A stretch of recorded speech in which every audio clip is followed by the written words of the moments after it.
Hey, football fans, what's a better gift than flowers on Valentine's Day? How about a speedy wide receiver named Zayflowers?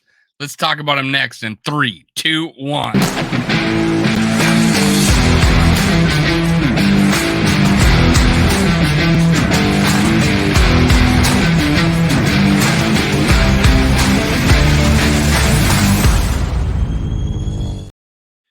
Gather around, school brothers and sisters. This is School World, brought to you by Minnesota Sports Talk.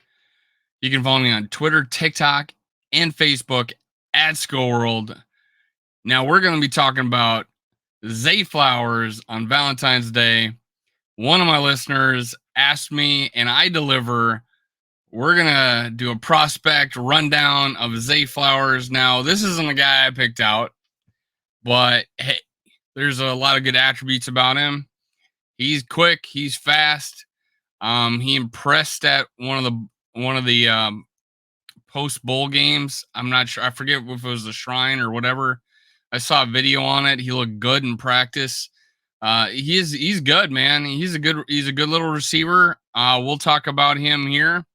Let's bring him up, man. Let's bring him up. This is Zayflowers. Now I got some stats for you. Let's go. Let's do the rundown. Zayflowers, wide receiver at Boston College. Height 5'9", weight 182 pounds, class as a senior. Arm length 29 and 2/8, not the greatest. Wingspan 72 and 6/8. Hand size 9 and 1/8, and his 40 time is 4.37. If you put a spider chart on him, he's 90 percentile in 40 time and about 10% or worse in the rest.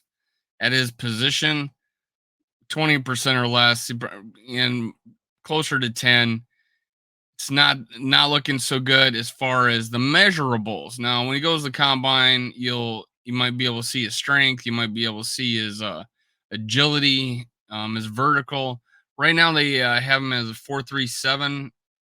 I believe that is what's the website, nfldraftbuzz.com. List them that. I get this information from them. Now, here's what I'm going to do. I'm going to read his draft bio, his strengths and his weaknesses, while you watch a 5.5 minute video. So let's do that. Now, here we go. Let's play it.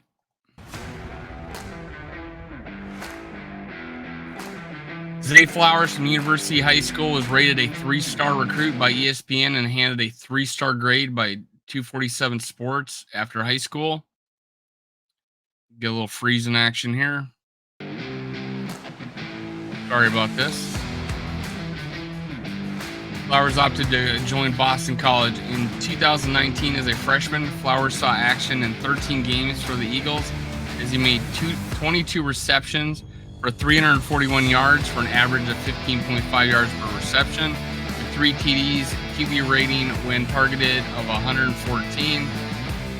As a sophomore in 2020, he played 10 games and had 48 catches for 835 yards for an average of 17.4 yards per catch, with 9 TDs and an impressive QB rating when targeted of 103.5.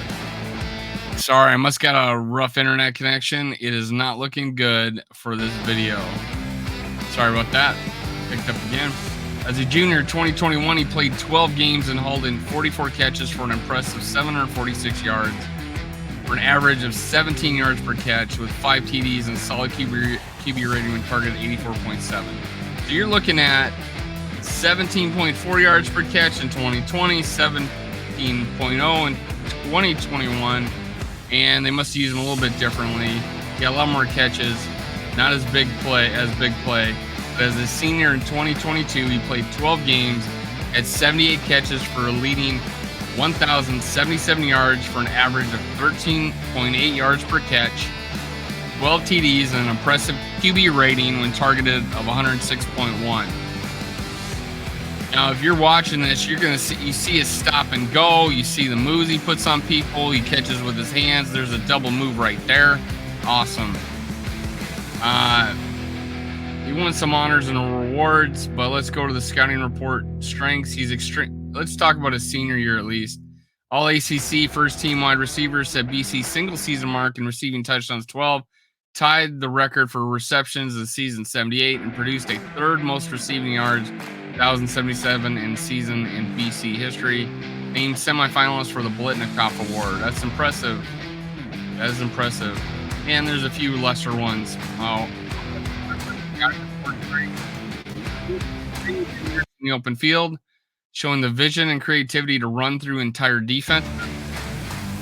Elite balance, tight roping the sideline in and out of breaks, showing excellent start-stop ability and burst.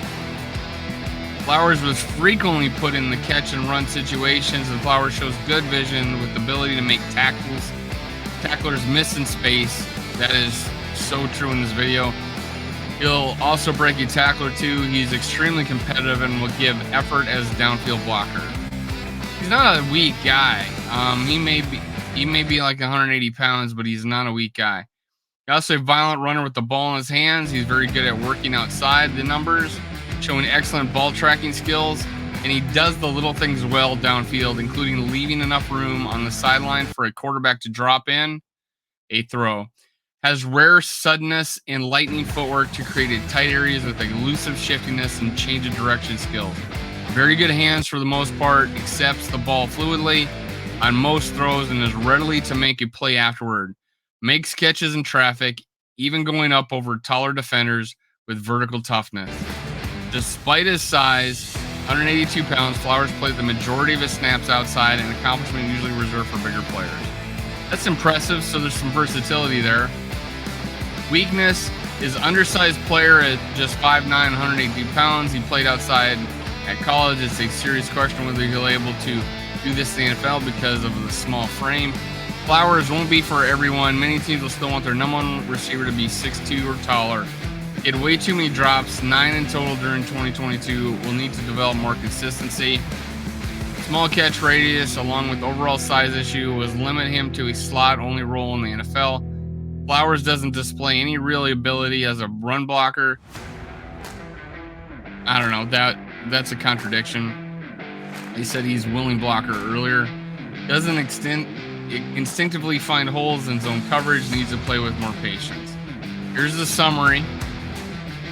Flowers is a super exciting deep threat jitterbug kind of player. He has an elite combination of speed, acceleration, and overall quickness, and despite being undersized at least at the college level, been able to hold up on the outside threat and handle press coverage. He's been super productive, especially considering his played on a poor offense and has put up elite numbers in 2022. You think Flowers' stock is on the rise, especially after proving to be most explosive player at the Shrine Bowl. So it was the Shrine Bowl. I saw him in practice. And some even regards him as the top slot player in the NFL draft class. He, however, does, due to his limited size and somewhat consistent hands, inconsistent hands, you should say inconsistent hands, view him as a mid to late second round prospect heading into the 2023 NFL draft. Okay, so dropping the ball is a concern. He is listed as like the 6th best receiver in some cases. It's probably as high as it goes. He catches the ball pretty good. Apparently he drops them. He does have small-ish hands, not the greatest. He really shines in the open field. I like it, man. I can see him as a weapon. I think someone will be happy with him late second round. If you're going higher than that, no, unfortunately, the Vikings, if this guy's a fall of third round, let's say we get the nose tackle I talked about earlier, we get the center I talked about earlier, and he falls the third round, we get him there. Awesome, great value. Second round, we do not have a draft pick. The only way we would get a guy like this is, I don't think we're going to draft him in the first round. So the video's over. Let me pull this up. Now, I don't think we get a guy I don't think we get a guy like this in the first round. I don't think we pursue someone that high. If we do back up, I don't see us getting him in the high second round either. I think if we were to trade down and we got a high third round pick at some point, I could see us making a move, but only if we got that guy we wanted before this, like a nose tackle, a center, an edge. Who knows, an edge rusher, but a really good linebacker, really good not safety, but a real good corner. All those positions of needs, um, I would take over this receiver, but I would not cry. I think he'd be an added weapon. I think he is Jalen Rager, but good. Um, I don't know. I think he's Jalen Rager, but good. I think he's got a lot more moves and shiftiness than Jalen Rager. I'm still high on Jalen Naylor. Jalen Naylor isn't tall either. He's 6 foot. That's stretching it. Zayflowers, however, would be a weapon. I wouldn't mind him. I really want an outside receiver that's got some size on him, but I don't see a whole lot of that so far that I've been looking. But hey, weapons are weapons. Percy Harvin was a weapon. This is kind of that kind of deal, I think. Uh, I uh, I wouldn't mind this pick. I wouldn't mind it, but the value for us not having a second round pick is not quite there. Maybe if we trade down, we get the extra picks. We need it, and we probably think Kwesi's going to do it. Now, that's my thoughts on this guy, Zayflowers. I recorded this on Valentine's Day. Happy birthday to my son. He's 7 years old. Love you, man. Now, that's it for today, man. Make sure you hit subscribe, like, and leave a comment below. Love you. See you next time. Cue the music.